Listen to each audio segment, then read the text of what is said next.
बिस्मिल्लाहिर्रहमानिर्रहीम। अस्सलाम वालेकुम। मैं हूं आपका health care professional doctor Saddam Hussain और आप देख रहे हैं हमारा YouTube channel medicine point.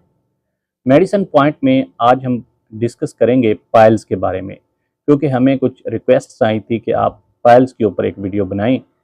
Piles, जिसको सादा अल्फाज में बवासीर कहते हैं और इसको हेमोराइड भी कहा जाता है। पाइल्स ने आम लोगों के साथ साथ बहुत सी नामवर शख्सियात को भी मुतासर किया है।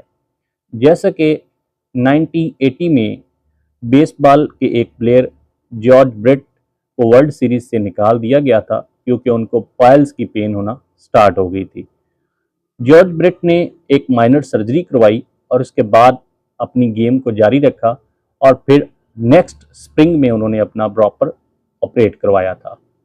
इसके साथ साथ 1984 में जिमी कार्टर, जो कि यूएस के फार्मर प्रेसिडेंट थे, उनको भी पाइल्स ने मुतासर किया और उन्होंने अपनी सर्जरी करवाई थी। और इसके साथ साथ क्रिकेट की दुनिया का एक बहुत बड़ा नाम वेव रिचर्ड, उनको भी पाइल्स ने मुतासर किया था और उन्होंने भी सर्जरी परफॉर्म करवाई थी। अगर हम एपिडेमियोलॉजी की बात करें कि दुनिया को किस तरह पाइल्स ने मुतासर किया हुआ है, तो एग्जैक्ट फैक्ट्स एंड फिगर मौजूद नहीं है और उसकी बड़ी वजह, लोग शर्म की वजह से इसका जिक्र नहीं करते और ये बीमारी अननोन रह जाती है। लेकिन सिम्प्टोमेटिक जिन पेशेंट्स ने अपनी अलामात बताई हैं, उसके पॉइंट ऑफ व्यू से अमेरिका में 50% लोगों को पाइल्स ने मुतासर किया होता है। अब हम बात करते हैं कि ये पाइल्स, बवासीर या हेमरॉइड ये है क्या। इंसान की बड़ी आंत का जो आखिरी हिस्सा होता है, उसके अंदर ब्लड वेसल्स मौजूद होती हैं, जिनको खून की नालियां कहा जाता है। ये वेसल जो होती हैं, खून की नालियां, किसी वजह से इनमें स्वेलिंग हो जाती है, सोजन आ जाती है और इसको हम हेमरॉइड, बवासीर या पाइल्स कहते हैं। अगर ये स्वेलिंग अंदरूनी हिस्से में हो तो इसको हम इंटरनल हेमरॉइड कहते हैं और अगर ये बैरूनी साइड पे हो, पखाने वाली जगह के, तो इसको हम एक्सटर्नल हेमरॉइड कहते हैं। ये लेडीज़ और जेंट्स को इक्वली मुतासर करती है और ज़्यादातर 45 से 65 साल के जो लोग होते हैं, उनको ये मुतासर करती है। अब हम बात करते हैं उन रिस्क फैक्टर के बारे में जिनकी वजह से पाइल्स होने के चांसेस बढ़ जाते हैं। Number 1, constipation. जिन अफराद को अक्सर कब्ज़ रहती है तो उसकी वजह से बवासीर होने के चांसेस ज़्यादा होते हैं। Number 2, diarrhoea. जिन अफराद को अक्सर लूज मोशन लगे रहते हैं और उनको डायरिया रहता है, तो उसकी वजह से पखाने के निचले वाले हिस्से में क्योंकि प्रेशर ज़्यादा रहता है, तो उनको बवासीर होने के चांसेस भी ज़्यादा होते हैं। Number 3, pregnancy.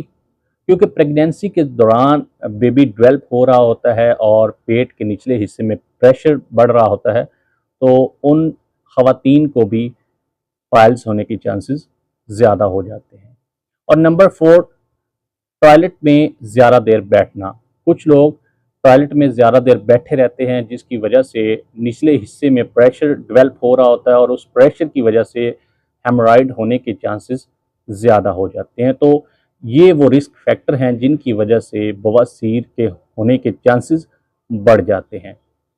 अगर हम इसके ट्रीटमेंट और मैनेजमेंट को देखें कि पाइल्स को कंट्रोल करने के लिए क्या क्या लायामल अख्तियार करना चाहिए, तो सबसे पहले कुछ क्रीम्स और ऑइंटमेंट्स मार्केट में मौजूद होती हैं जो कि बवासीर के इलाज में इस्तेमाल की जाती हैं, लेकिन उनकी जो इफ़ेक्टिवनेस है, यानी कि अफादियत है, फ़ायदा है, वो खातर का ज़्यादा नहीं होता। और इसके साथ कुछ मेडिसिन्स भी इस्तेमाल की जाती हैं जो कि पाइल्स को कंट्रोल करने में मदद देती हैं। और नंबर 3, सर्जरी। इसका जो लास्ट ऑप्शन हमारे पास मौजूद होता है वो सर्जरी होती है। ऑपरेट के ज़रिए पाइल्स को ख़त्म किया जाता है।